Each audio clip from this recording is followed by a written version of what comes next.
We are Squawking Dead, a podcast pulverizing episodes beyond the Walking Dead universe. Sometimes we give you news, sometimes we make you laugh, but most times we go deep. I'm Dave, and I'll be your narrator for this collaborative journey between we, Squawking Dead, and our friends Takira and Jill over at The Ones Who Live, a TWD podcast. You are listening to Side A of this two-sided episode over on our podcast, Squawking Dead. For Side B, head over to The Ones Who Live, a TWD podcast on either YouTube or Spotify, or wherever you enjoy listening to your favorite podcasts. Links to Side B are in the description. And without further ado...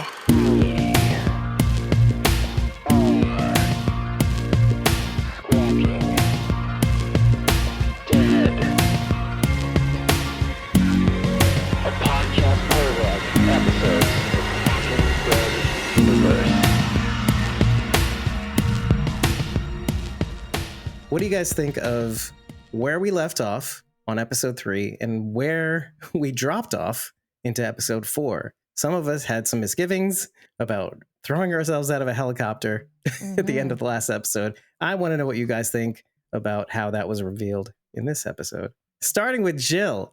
Oh my God. Why starting with me? Because newcomers get pain first. Okay.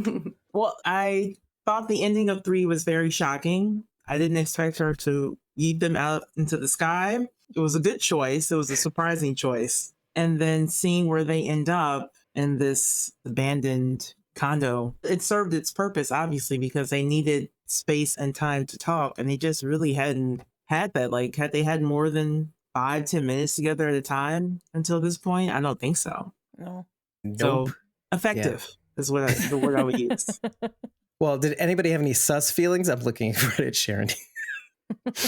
You mean let's just randomly fall out of a helicopter and hope we land in the water in the middle of a storm and then conveniently find the helicopter crashed into the building right next to us, a building which suspiciously reminds me of Howard and Strand from Fear, because there's going to be a nuclear bomb going off outside of this thing. What was it, a lake? Was it one of the Great Lakes? Where the heck were they? Was it the Mississippi River? Where were they? And how did they find their way to this place that has electricity? I regret everything.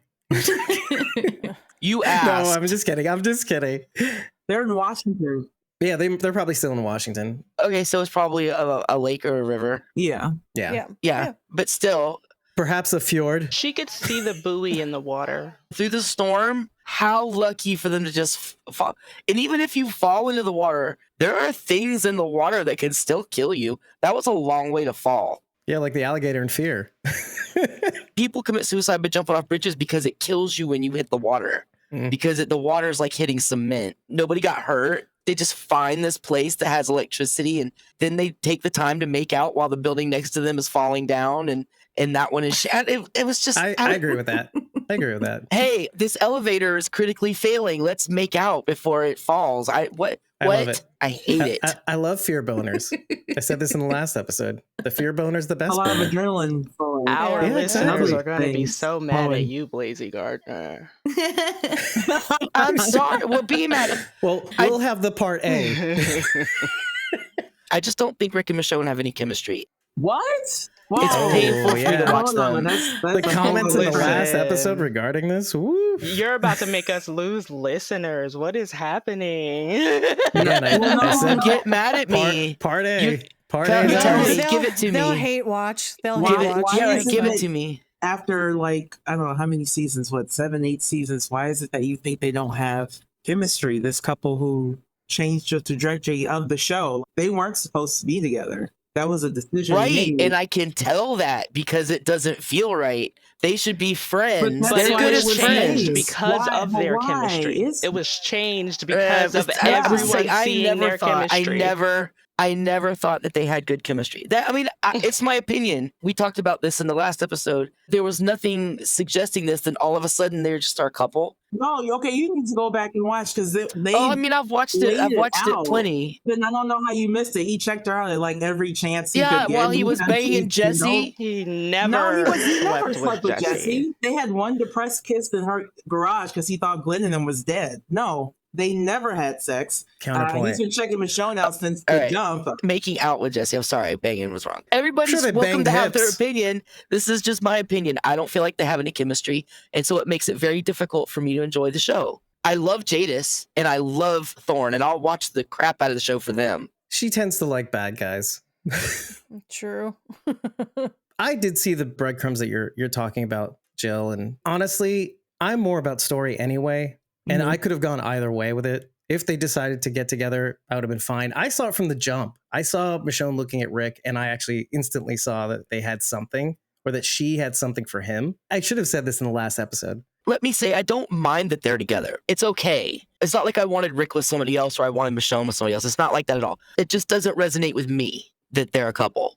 Was it the inception, though? How it all came together at first, and then they just said, hey, let's slap it together and we'll go with it? Or was it just something that it was always the case? It was the chemistry of the actors. On their first day of shooting, cast and crew were like, wait, are they going to get together? And that wasn't the plan. And then Andy was like, fuck yeah, let's get them together. And he championed it every chance he could get, to the point of lying about his own mother saying they should get together. Apparently the woman never said anything like that. It was all Andy.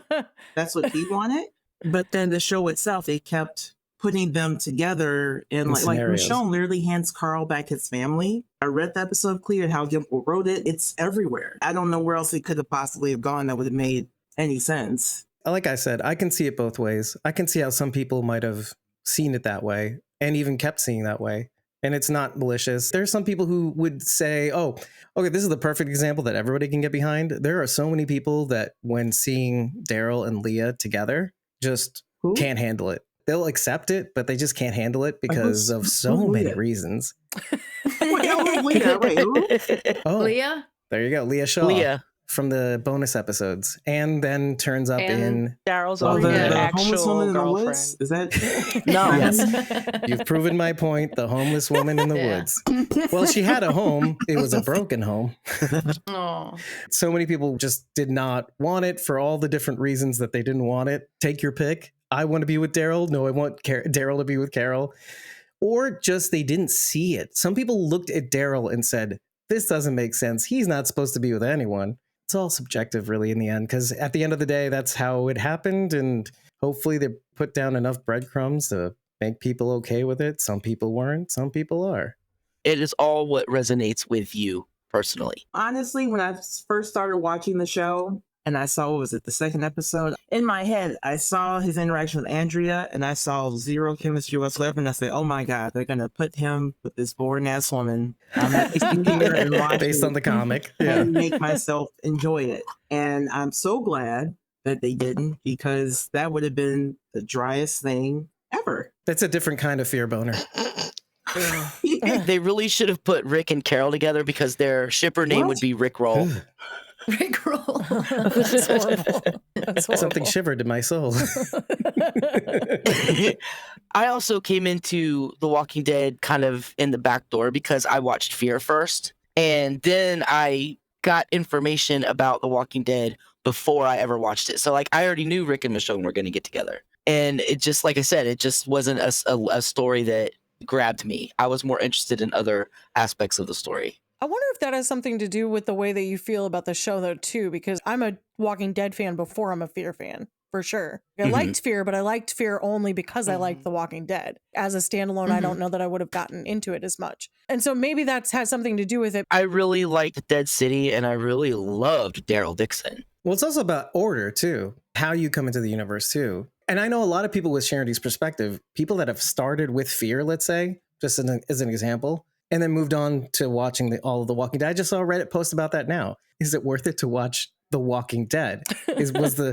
I know it's, listen, people on Reddit ask the dumbest questions anyway that they could have searched for, but they just, just a dumping ground of questions that have already been answered. But anyway, my point is, I actually like those perspectives because I have not read the comic. I don't want that perspective so that I can judge the show on its merits. And so when you see people that have watched Fear and they said, oh, well, I'm going to watch The Walking Dead, I guess. People that have watched Fear all the way to season 8 have said, this is what that post was about. So having them go back and watch The Walking Dead with this perspective, not only that perspective of somebody who watched Fear, but also the perspective of somebody in 2024 watching a show that was made in 2010 and seeing what that perspective looks like, not only because of time, but because of just the difference of perspective. So I happen to find that's fascinating because I think even if you don't agree with that opinion, I think it's still fascinating to see the perspective of somebody who has been through a different lens of seeing things react to the thing that we all loved from the start.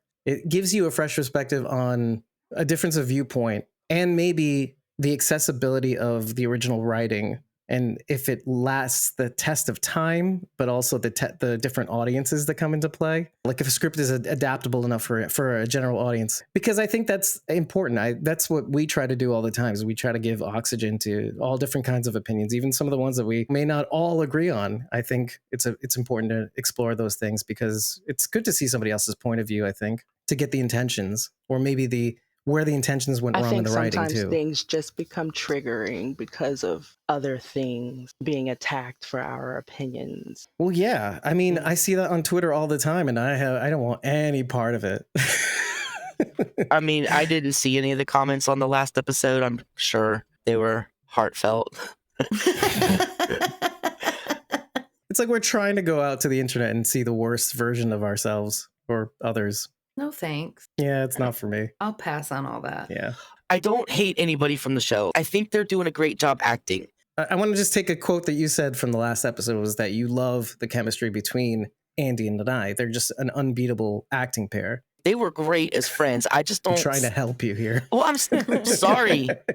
Anyway. No, erase the thing you literally said. Look, I love the actors. I love the cinematography. I love the show. I just am not a big fan of Rick and Michonne. And like I also said last week, I'm not a big fan of the super mechanized stuff in the apocalypse. I prefer the really dystopian stuff. So it's just really hard for me to get into the show. I'm going to keep watching it. Maybe I'll like it more. This is just what I feel right now. Well, why don't we get to the end for a sec? Because, I mean, how did you feel about them escaping the mechanized world, or the convenience of that Greenwood offered people and them in that moment to be able to recuperate? Was there like a little bit of more hope that they would return to the wild? I felt really bad for the poor little Roomba. I mean, I did feel that. That was sad. It's like a dog, right? In your estimation? But see, now I feel like we're going to get into like some cross-country travel with more outside danger. I guess I'm just kind of tired of the CRM mechanized civilization stuff. I want them to get back out where they're not in civilization anymore. Also looking forward to who they might run across in these travel across country. That's something I hadn't thought about yet. After all that, the one thing that was on my mind is that Jadis needs to die. Really? Just immediately. ASAP. She just needs to die. I don't know. Put it on the top of the board. Because of the haircut, right? The S haircut. Yes. So therein lies a question, right? Do you think it's going to be that easy to get at Jadis? And is that what's going to happen? Because it seems obvious, but the show rarely, the obvious answer is going to be the answer. I think the only thing that this show will disappoint me with is not killing Jadis. I think that's what they will disappoint me with. Yeah, I agree. I agree they're going to disappoint you there. I feel like, yeah. Yeah. I would be worried about Jadis being killed now. At this stage, since they're off the hook. Well, she's got all these One, they're contingency completely off plans in the hook, place. but two, she's got the contingency in Yeah. place, so I'd actually be fearful if she passed it this time. Mm-hmm. Do you think she would put the contingency in place no matter what happened? She to already Rick and Michonne? has. That's what she told Rick. I've already put contingencies in place so that if I am killed, they know where to find your people. Oh, no, what I'm saying is with Rick and Michonne having crashed in the helicopter, but not really knowing their fate definitively, do you think she might be already going after their people? She knows they're not dead. Come on. They're Rick and Michonne, and she's But they haven't Jada. checked She's in. like, well, yeah, I know, obviously. But she's like, well, they probably planned it this way so that it looked like they're dead, and now I'm going to go ruin their lives and everybody that they love. She wouldn't be a villain if she just like was like, oh, I guess they're gone now. But is she a villain?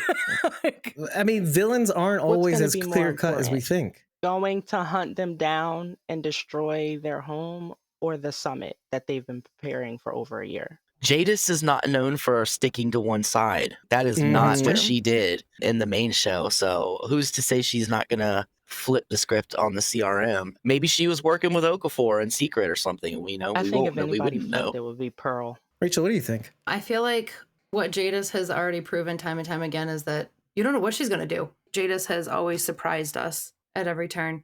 I really don't. They're not I don't always know good if she's surprises. not always good. No, I'm not. It's not always good, but it's always a surprise. There's a little voice in my head that's like, does she have these contingency plans, or is she just saying that? Well, yeah, Good she on could you. just be saying it. Yeah. She right, but it makes sense that she would have that. If something happens to me, there's all this information that makes sense. But then again, it's Jadis. I just hear this little voice like, but does she?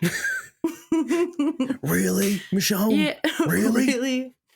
Love the sassiness between those two. Oh But my gosh, yeah. so, but on that note, just to bring you back to season 8 for a sec, because that's when we first started podcasting. So it's like, you know how when you've written down notes on a show, you kind of know it inside out a little bit. That season in particular, it just seemed that Jadis always tried to choose what was perceived to be the winning side. When she thought Rick was going to win, Mm-hmm. she was chose with Rick's him. side. Yeah. The moment that didn't feel like the case, you know, AKA your people are shot down with AKs, then she's like, bye. and, and I remember that moment. So isn't this just her repeating her history in a sense? She's choosing the winning side, and maybe it is the case that she's a true believer still, and she still is Jadising. She's still trying to choose the winning side. So she can say that she has the plans. You might be right.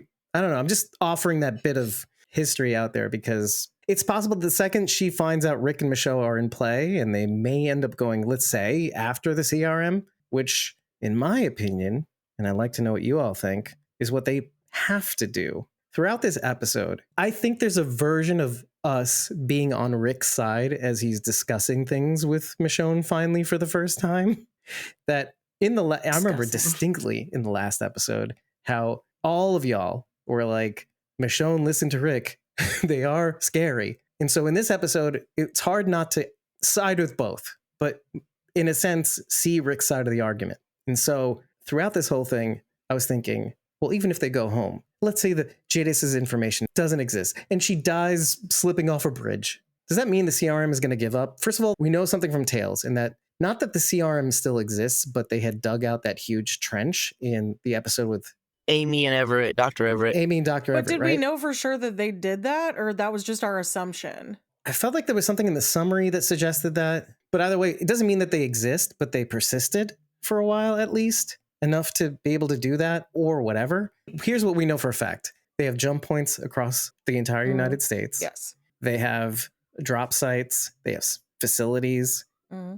They're all over the place. It just seems like they're everywhere. And so I just don't see any recourse. If somebody slips, they're exposed and they have to go out after them. That's the whole thing, though. We see them not go after them. No, they don't even look to see if there were survivors. They just blow up the helicopter and then move on. So presumably they do assume that they are dead. What happens in 5 and 6, I don't know. That changes that because obviously there's a chase at some point.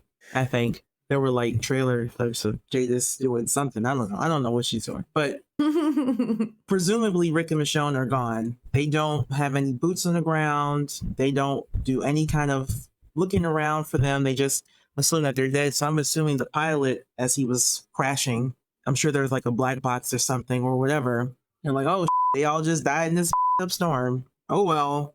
And I mean, that's what I'm assuming So that would happen. You're saying they're in the clear. I thought it Yeah, was a for little now they're bit in the- weird because I thought for sure they'd use like thermal coming up or something to see if like anyone was alive in the area. Wouldn't the pilot maybe have radioed they just bailed out of the helicopter before they crashed? Or somebody in there would have said, yo, they just bailed out, you know, because there were other people in the helicopter. I think he, she, or they had bigger fish to fry.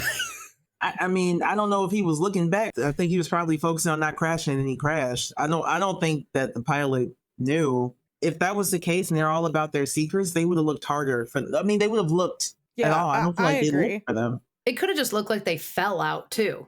The violent shaking and The door flew open because of the rain and the wind, there a and they door? like Yeah, fell she- out. 'cause Michonne pulled Yeah, the she lever. did. She did have to open the. She Real did fast. open the door, but it happened really fast. Well, you have to consider that they were not that far away from that building, it seems, No, because no. Yeah. No, and helicopters fly awfully fast. And so had she not jumped out at that specific moment, they knowing would when have. to go, Yeah, they would have Yeah. died. it would have pancaked. There wouldn't have been any time to really even radio anybody, I don't think. I was a Seemed- little surprised they didn't get closer and investigate a little bit. At They least just think they're gone. confirm the bodies that were there, just as thorough as they are. What if they're like they mistaken some of the walkers that were already there for them? You know what I mean? Like, especially if Yeah. after there was a fire or whatnot.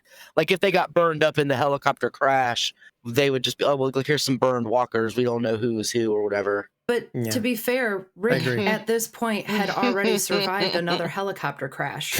So Yeah. I think I'd be covering all my bases if I were CRM. I think it's opportunity cost, though. I agree with you, Sherrandy. The opportunity cost of being discovered yet again by somebody else to look for these people just defeats the purpose. So you Well, might they, as well they were just... going to demolish the building anyway, so they no would have just killed ROI. every single person in that building regardless.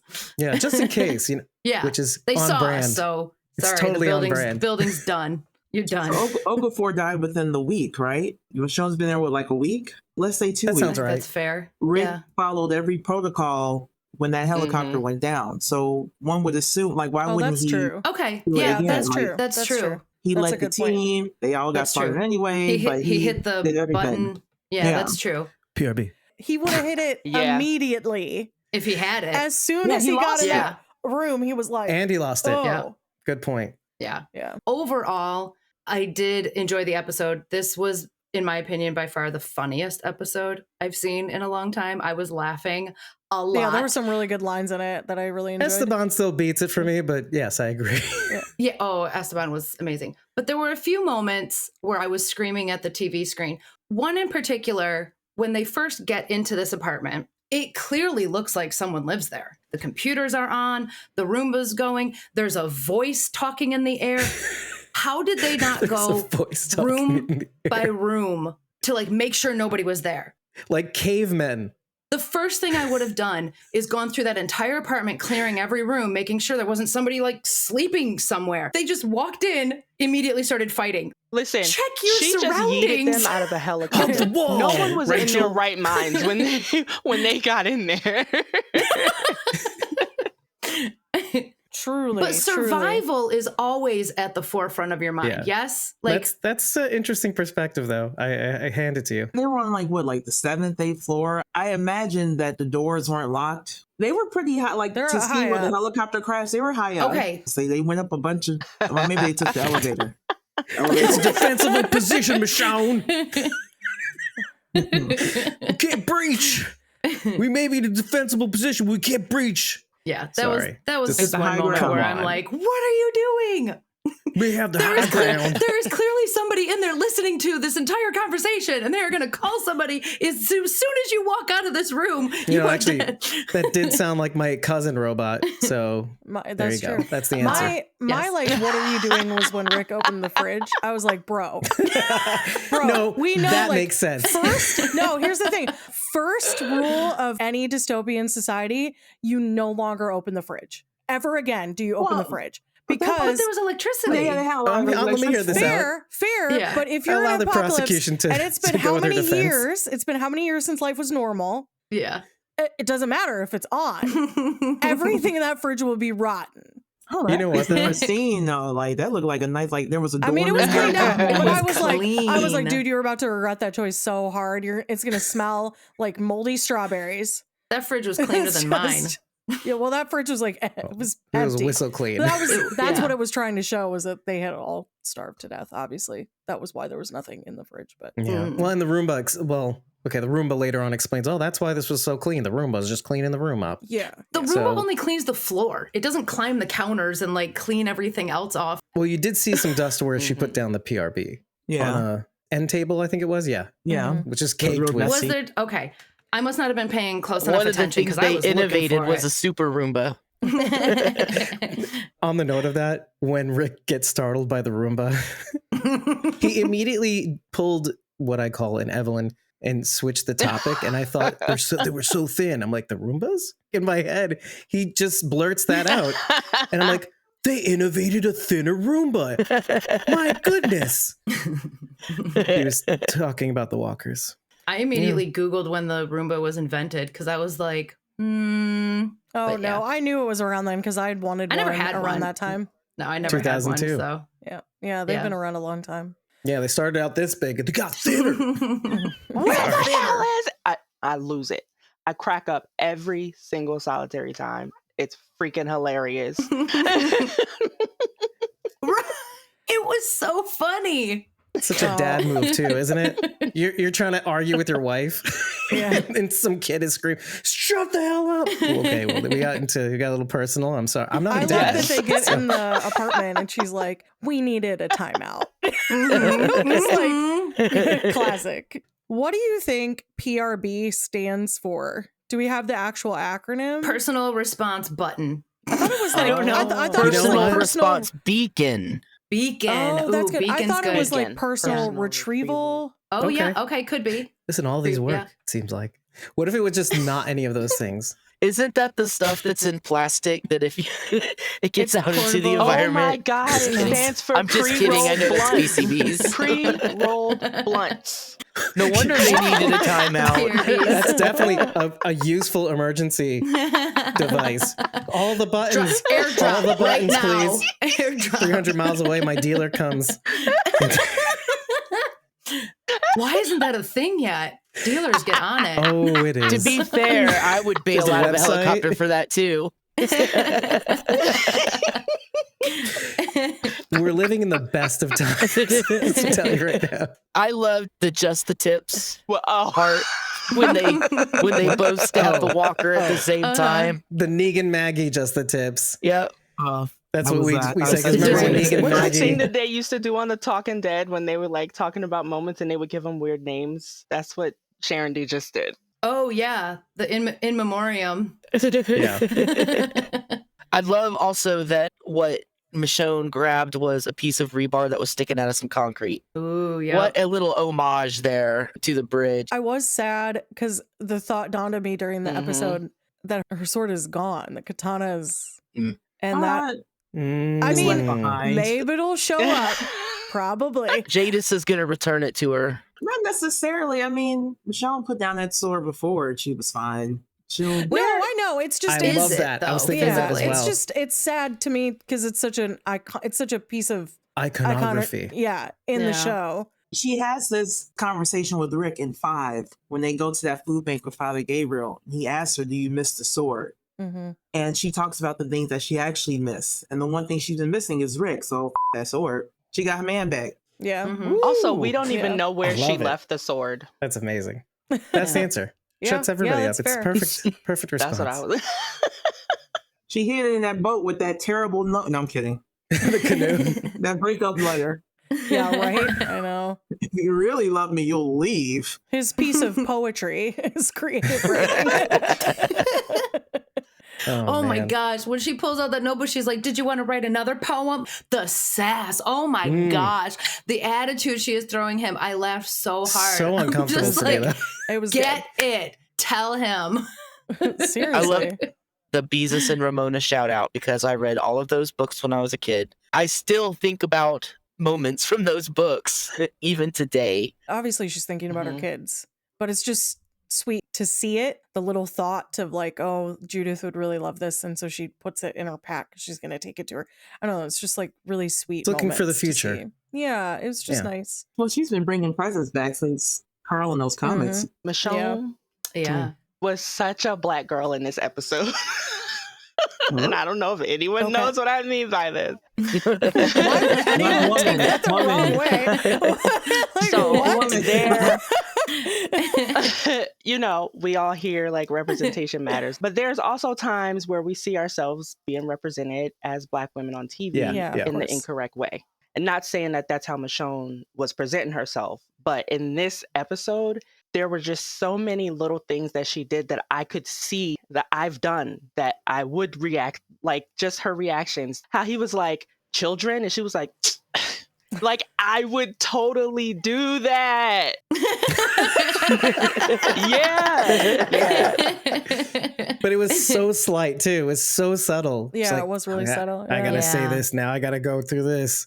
This is the most of myself that I've ever seen in Michonne. I love that. I think it's great. Yeah, Yeah. that's awesome. I wanted to go back to the Ramona the Pest reference too, because I read a summary that is really great. First of all, okay, it starts out with Ramona refuses to attend class until her teacher, Miss Binney, returns.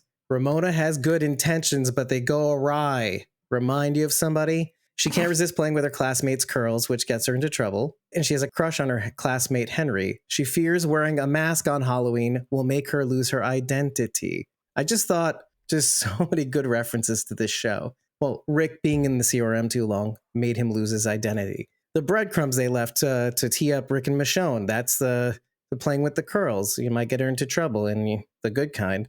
And anyway. Yeah. There's a bunch of books in the bookshelf too. Stuff that I grew up around because, for those of you who don't know, I'm in IT. And so Visual Basic 4, Pearl, all this programming, but the occasional art book and some politics books. And it's clear that this community, at least on some level, of course, wanted to separate themselves from humanity. And some of the books are based on a revolution. The coffee table book was The Art of Revolution. Posters published by the organization in solidarity with the people of Africa, Asia, and Latin America, Cuba from the 1960s and the 1990s. It frames this community a bit well. It's an act of resistance. It's an act of revolution. We're doing our own thing. We're trying to leave the world in a better place than the way we found it. Progress and redemption through innovation. Greenwood is the name of the actual place. The slogans that they find in the sort of gym, possibly power station if we're powering things by treadmills. Yeah, so maybe. Recharge and regenerate was one of them, I think it was, one of the sayings. I want to hit on a bigger thing because, first of all,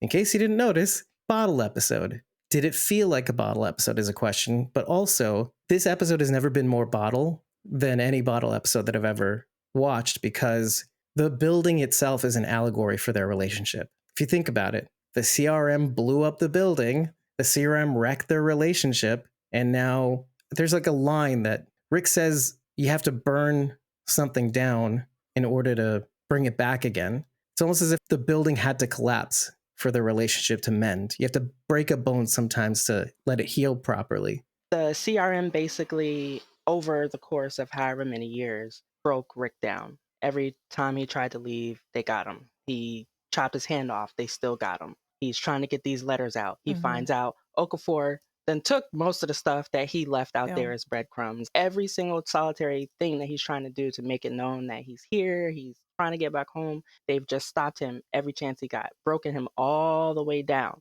And I just felt bad, but also realized it was necessary that Michonne had to kind of do the same thing, not break him down in that negative way, but she had to break him down to get that kind of restart. Like a doctor. Well, yeah, you're right, Takira. We talked about how Rick has been very obviously conditioned. And so she had to break that conditioning. She had to get down to the root of it. I love the exchange that they have where it's like, what did they take from you? Why aren't you you anymore? And yeah, sure, they took your freedom, but other people have taken your freedom and you've always still been you. So one, I love that we got another Carl mention because that's just, the episode previous, it was really emotional. I'm so glad that he finally knows about RJ. Yeah. Rachel was particularly Thank you. upset about that. By the way, I'm so glad that she blurted it out the way that she did because it makes what Rachel said in the last episode very right. She said, well, I wouldn't be able to keep it in my face. And there you go. It's authentic too, right? So don't all of us do that? No matter how hard we want to keep something like that close to the vest, when it's somebody you care about, you just can't help it. It's like your heart walked out the door and told the person you love the thing. But it was also a way for her to hurt him in the most deeply cutting way possible. To just throw this in his face. Like you were saying, trying to shake him out of whatever he's in. To just be, don't your children? Like he doesn't have any idea. It just... Oh, she was on the warpath. Right. It was just it was something that was very hurtful to throw in his face right then when he didn't know. One of the last things he said to her before he avoids eye contact altogether in that helicopter is, everything we had is broken. Broken. Wait, everything we have is broken. I've been raising your kids for the last 7 years, sir. Like, what the? Obviously, he didn't know that. I think it just came out in her anger. Yeah, as long as it was out there. Let me tell you something. I've been taking Rick. care of your damn kids all these years, and you talk about everything broken? That's basically what she was saying. I got news for you, Mr. Everything's Broken. Well, guess what? It definitely rocked him. And you know what? It was so authentic, too. Letting it slip, then using it. It didn't slip. We've all been in fights, and we've said things we really don't mean to use to hurt the other person. A lot of that gets koshered at the end of the episode. I thought one of the most genuine things that you can tell anybody is you're hurting me. You know, when we're mad at somebody or upset with somebody or somebody's letting us down and we don't want to tell them that one thing that just gives them that card because we can't. We're too mad at them. We don't want to show them the actual thing we're mad at. You're hurting me. That is the most important thing you can do to tell your partner when you're mad at them. Hey, forget about everything else I'm trying to tell you. Bottom line, you're hurting me. I can't do this. You're hurting me. That's leaving yourself open for attack. The one thing that can save a really bad argument, I think. It's like something that's kind of obvious. He knew, of course, that he was hurting her, but acknowledging it in the moment while it's happening. But I feel like knowing it and doing it and then her actually in his face, like, you're hurting me. I don't know. It just changes the game a little bit when you bring it out into the open. You're being an ass and you're trying to hurt my feelings and it's working and this is not going to end well. That's really the thing that we kind of gloss over. We're looking at what Rick is saying to Michonne. Hey, don't show them who you are. And I'm going to give you the man's perspective. Okay. Because when we do the noble thing, it's rare, but we sometimes do the noble thing. We tend to put ourselves on the altar if we're good for the people that we love. We'll put ourselves through hell to do whatever we need to do. Let me just speak for myself. I'll work all night to get a paycheck. I'll stay up really late at night editing episodes. I'll ruin my health just to get something prestigious and then maybe that promises a future for me and my wife, let's say. But at the time, sometimes those priorities get screwed up because sometimes your wife just wants you to hang out with her. And then you realize, oh, what does she know? Doesn't she see what I'm doing for her? But wait a minute, you're hurting me, Rick. Meanwhile, you're doing the noble thing, but it still hurts. And it's not the thing I want. For all the criticisms we may or may not have given Michonne in the last few episodes regarding her brazen A-ness, this is the response. No. I'm done with this. He just You're said coming anus. home. Did you just say her brazen anus? Yes, her brazen A-ness. You know what? You may want to rephrase that, Dave. That's not think going to that's get what it you out meant. at all. That's I fine. don't think that's what you meant to say. You know what? It's too late now. We can't turn back. It's over for me. Internet, do your worst. The algorithm. Yeah, the A-ness. The algorithm is the A-ness. And the Venus. Speaking of anus, I know I haven't been here for your other episodes, but I just need to make it clear everywhere I go that Pearl is not an A. She's just not. Oh, Okay. This is something I have not heard. Really? Yeah. She got there before Rick, and she gives us this tough girl, I was in the military attitude. But I swear, everything about her, she just wants to bow down to whatever the CRM is doing. She's just all in. And she said when Okafor found her, he just knew right away that she was an A. My thinking is because she tried to kill him, but also she was out on the water for God knows how long, delirious, just thinking about getting home. And sometimes if you have like a B plus and not necessarily an A, they might react in a way that makes you think that they're an A. Okay. She's not an A. She's a B plus. I think she's an A, but the curve just got changed once Dana showed up. I think that's the problem. Yeah, you know what? I think we all noticed that. So she's an A minus. That's what I thought. No, she's an A minus. The way she's describing things to me is not Pearl's personality. She wants to do what the CRM wants her to do, and she wants to just be with the program and just shut up and work or whatever. That's B. We don't know what she knows, though. I think Pearl has some problems. I think she wants to be the HBIC. I think she has Napoleon complex because she's short. I think a lot of these things. But I'm just saying, like, you know, Dana's taller and there's another HBIC on the loose. Got to put this bitch in check. That's what I feel like she's coming from. I would like to know what it is she saw. It's funny, Beale, Terry O'Quinn, I remember on Lost when he was showing all those videos and he was like buying into it and believing that shit, and it turned out it was all fake. Oh, all that boy. nonsense with the button. Maybe she got shown the video about that stupid button and she's just like, oh my God, if we don't press this button, Rick, we ain't gonna make it. She was all in, when they got taken to where he blew up everybody and Rick was just given a what if. Don't say we. Yeah, because you're all in already. But that's because of Rick, because she saw, well, I can't get out of here. Dude chopped off his hand. He's still walking around. Ain't that a bitch? Guess I make this place home. I definitely agree with that. That makes so much sense. I would have been like, that's him. I can get away myself. I don't care what he chopped off. Well, yeah, but wisdom is learning in the mistakes of others too, by the way. You don't have to get wisdom from chopping your own hand off, right? So let's just slow it. But listen, points to Takira. That is something to mull over. And also, I think she joined the CRM because at first, That's might as well. Can't beat them, join them. But when she saw the echelon briefing, that is some submission. Think about it. It's one thing when you have nothing better to do and you want to put your talents on the line. It's another thing when somebody rocks your world enough to submit to their calling. When you see like the voice of God sort of situation. I don't hate Pearl. And one of the things she says to Rick is, our people aren't gone, we're gone. We have to adapt or die. Yes. That's where she is. She can die. Mentally.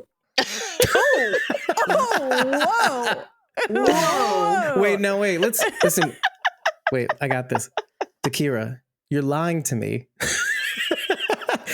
Tell me, is it because you're threatened by You Pearl? see this face? This like answers the question from last episode. Did he get the freaky deaky with the thorn? What? No. No, she doesn't. I'm No. just kidding. But like maybe a little. No. There's nothing to point to. Clearly from this episode, we find out, nothing happened for 6-7 years. No, he was having an anxiety attack. That's what I thought. I thought that's what they were trying to show, and I'm like, that's not what they're trying to show. I so badly wanted Rick to go. That is why she took his hand and put it on her chest. Because He was not having- down. It was. Oh no, he was not having an anxiety attack. My girl. It was. Yeah. That is. Okay. Wait, Because I was like, No. Yeah. Oh, he was trying to finish. to Oh my gosh. finish. That's No, he what I finished. thought. That's what I thought, Jill. He finished. I was like, is this what they're showing right No, now? he was It was a here, panic she was like, attack. whoa, Guys. slow down. I think it was. very fast. I think it was a panic attack. Together. That's why he was able to lay it down. It was a panic I can't tell you attack. how much I love this discussion. No, it was not definitely talking about the thing, but talking about the thing. No, That was it the was whole I don't think he was definitely. panicking. I think he was. I think he Well, was I definitely disagree. having an anxiety attack. They finally had a moment together and it was real. He was feeling his emotions and I think he got a flood of emotions. If That, y'all look and at he- Michonne interacting with him wordlessly, He sure yes, did get a flood. She took his hand A to put it on geyser, her to more comfort like. him, to let him know it was okay. You can relax. Yeah, you can slow down. you can, well, that I'm with and her. like, he's scared because she's here, it's real. And what if he loses her? God damn, that's too sweet. Thank you. I'm not agreeing, but I still love it. So I good. disagree. He was overwhelmed. Yeah. Us preverts over here agree that it was the preverts of high five. Oh, no.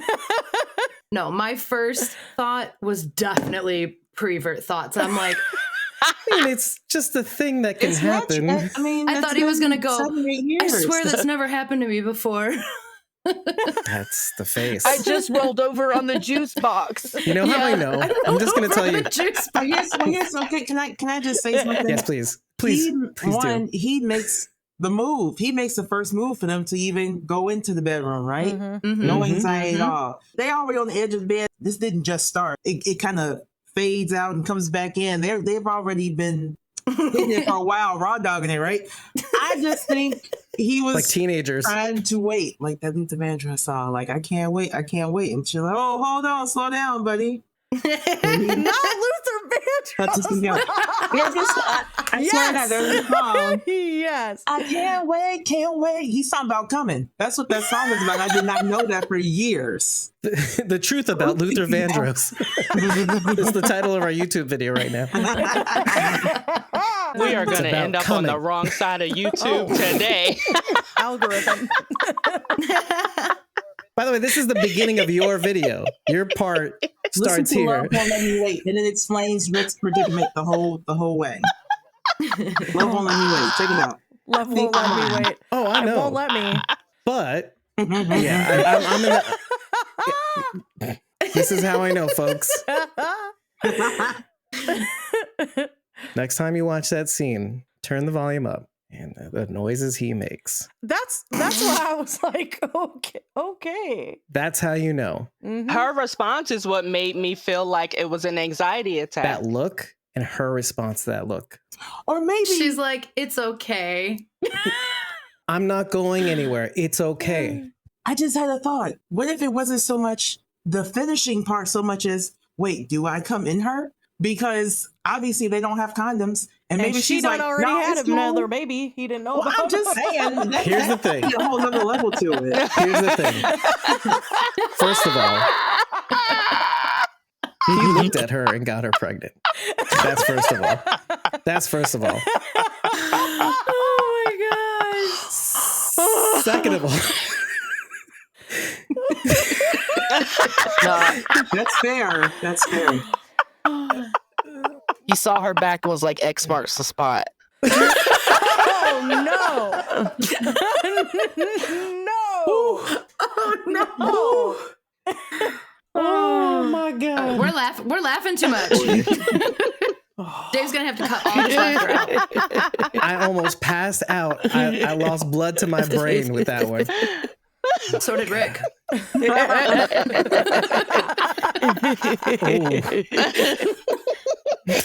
I was gonna say something, but I can't. Just like drooled all over this mic right now. So did Rick. That's a game that I play with Evelyn in any elevator, by the way. Make if we're out in an till the doors elevator open. alone, we will make out until somebody comes in the next floor. Or But is we have the to leave. elevator actively failing while you're doing it? I don't think Evelyn wants everybody on the internet to know this. Our marriage is great. We have I fun just little mean games that we you're play. like telling everyone on the internet right now. That's what They'll I never, mean. Poor Evelyn. they'll never see it, unlike Rick and Michonne. Which, by the way, listen, we joked about this when we did the reaction to the Q&A at 92Y. Yes. But Thomas and I were speculating the most shocking thing. Oh, we're going to see his penis. We didn't see his penis. We didn't see it, which I'm No, okay with. You didn't. I just want to, we should inform the audience that we speculated that. that you were You going to see did. it. Yeah, And you we did. didn't I think get it. you did. alone. That was all you. We really wanted to see it. No, don't say Dave, we. There's no we. Penis? We David. all, Yeah. don't we? No. You're talking Okay. about here? Full It was you. frontal. Dave wanted full frontal. Yeah. Dave was speculating full frontal nudity was a shocking thing. I don't know. I think they delivered on the promise anyway, not the penis promise that I made up. Do you think they did anything with the hand? Huh? There's a blade on the end of that thing. No. You meant the stump, right? No. As Eliza would say, the nub. The nub, the buttered nub. Oh my gosh. The lotion for. Oh my gosh. I'm Okay. leaving. Rick doesn't need special tools. Christmas video. Yes. Oh, yeah, it was a Christmas video Eliza did That's Yeah. for right. Merle. The first got one Merle. too. Yeah. Anyway, yeah. Now I have to link that. Thanks. Bringing up scars was an interesting thing to do for this episode too, because scars, meaning the scar on her back, where she got it from, it was Walking Dead episode 1014. She brings it up because it's an easy way for Michonne to say, I understand what you're going through. I did that myself. I almost lost my identity after a traumatic thing happened. I didn't let people in. I wasn't myself for the longest time. What's great about that is she had drafted with Rick right before he left the show, the Charter for Rights and Freedoms. The idea that communities and people can come and go. And what did Michonne do after Scars? Lockdown. Nobody could leave or come back to Alexandria. No contact with Hilltop, technically, for all those years, and even the kingdom when it was failing. It's like, no, we're not going to help them. We're not going to be in contact with them. It was the idea that even Tara, Ezekiel, Jesus, and Aaron, the fact that they were even in contact, if Michonne would have found out, they would have gotten in trouble. If you remember, when they were handing off the Charter for Rights and Freedoms. Jerry was there too, wasn't he? Sorry, That the scene? time jump afterwards was the handing off of the Yeah. Charter of Rights and Freedoms to Ezekiel, I think it was, right? Mm-hmm. To sign? Yeah, I think so. Either way, you get the point. I too closed myself off to others, kind of like the CRM did. She didn't say any of that to She him. didn't have to. I don't, well, That's for I'll us. disagree.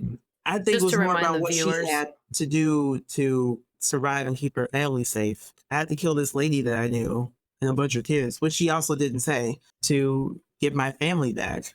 Yeah, no, but two things can be true, though. The aftermath of that was the closing off of herself, kind of like the CRM. No one goes in or out. Nobody can know about us. We don't help people. We don't take people in necessarily. If people know about us from the outside that are not the people that we know, we don't let them in. We don't help them. She was like a mini CRM, like a smaller version of the CRM in a sense. So who better to know what Rick is going through than she? But you have to snap out of it at some point. People need your help. The people you love need your help, well, which is what she was trying to do for Rick, to break him out of it. What was the thing that got her to change her mind? Was it the Whisperers? The Whisperer basically brought them together again?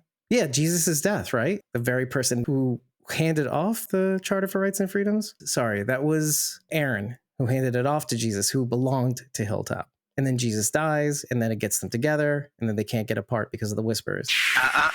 If you thought this episode was over, think again. This is just the first half. Side A, if you will. Side B is available over at our friends Takira and Jill's podcast, The Ones Who Live, a TWD podcast, which you can get to either on YouTube or Spotify or wherever you enjoy listening to your favorite podcasts. Again, links to Side B are in the description. And if you like what you've heard, head over to ratethispodcast.com/squawkingdead. 5 stars and an eggplant are all we need to know that you love us. Tell us what you liked, tell us what you didn't like, but remember to tell us after every episode. And if you really like what you've heard, consider following for free on either Ko-fi or Patreon. You don't have to buy us a coffee to stream our unedited episode recordings, and you don't have to join a membership tier on either Ko-fi or Patreon. All we ask is to follow us for free so that you can receive our recording schedules and attend our recording sessions for free. We don't post our recording schedules on social media, so that's the only way you're going to be able to get there. Those links again are ko-fi.com/squawkingdead and patreon.com/squawkingdead. And as always, we love to thank our Whisperers and Survivors tier members. They receive